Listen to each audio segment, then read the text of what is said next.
So in all the excitement of the Rugby Championship, has the wider world of rugby actually got exactly what it wanted? And I thought you were going to score. Ask a better question, you get a better answer. Hi guys, welcome back. Now I want to make a statement that you can either agree or disagree with, but I think we might be exactly at the point that we wanted, where the North can mix it with the South. Every team can pretty much beat each other on a realistic basis.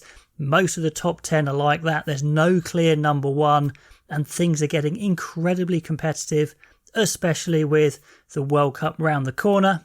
I know things could change, but I think right now, this is the most competitive it has ever been at the top. And I'm going to look at this through a lens of the Southern Hemisphere sides a bit more. South Africa, well, we know they're very capable and very strong, but Wales showed they can take them close. They match their kicking and high ball game, solid set piece, very nearly a series win away from home, even though, yes, they didn't get it done. But South Africa have shown they can definitely squeeze teams either in whole games or parts of games. Sometimes they get the points, sometimes they don't. Australia beat them, but then they went back and squeezed Australia really badly after that. So they're incredibly dangerous, but they are beatable. Can they be guilty of being a bit one-dimensional occasionally? Yeah, maybe. But we have seen they can move the ball beautifully and play an offloading game if they want. I'd like to see it a bit more. Currently, world rank 3, still a very scary team with a lot of growth, I think, as well. But you can beat them, but they can be very dominant. So that's exactly the mix I'm talking about. New Zealand. What do we say about New Zealand? They've kind of had a bit of a torrid time under Foster by their own standards. Their actual stats by other standards are kind of okay.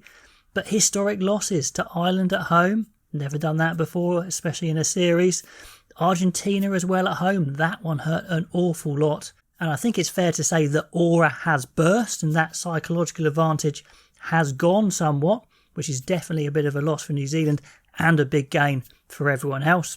That being said, New Zealand can still score some of the best tries you've ever seen. They still have some of the best all-round players in the world. They've got a huge ceiling. They can get a lot better. And recently against Argentina, we've seen for the first time, I believe, under Foster, they can control a game with a modern game plan, play in the right areas, and really look the part with the likes of Joe Smith and Jason Ryan on board.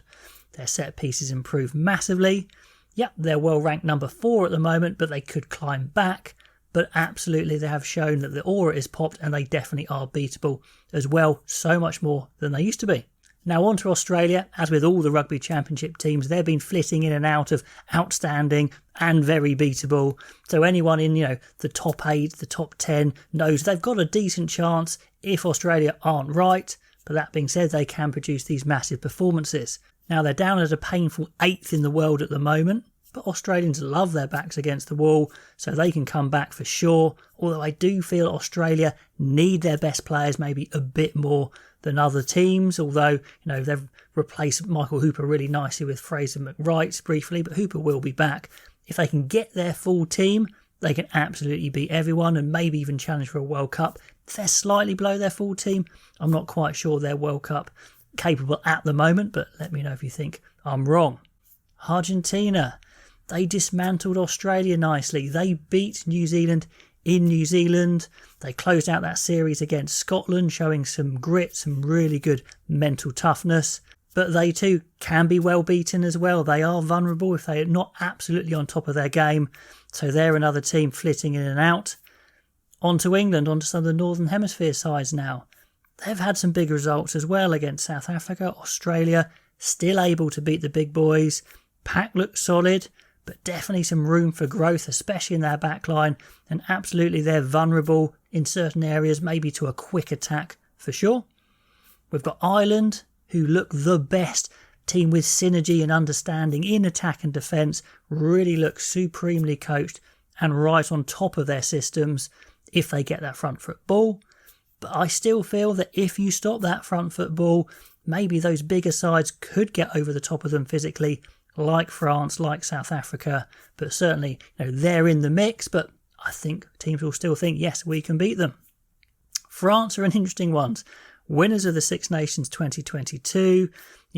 They've been strong for quite a long time now. We know they're capable of overpowering the opposition and also playing ridiculous offloading attacking rugby.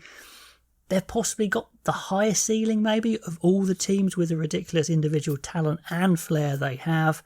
But then they had that slightly odd tour to Japan. I'm sure they had their reasons.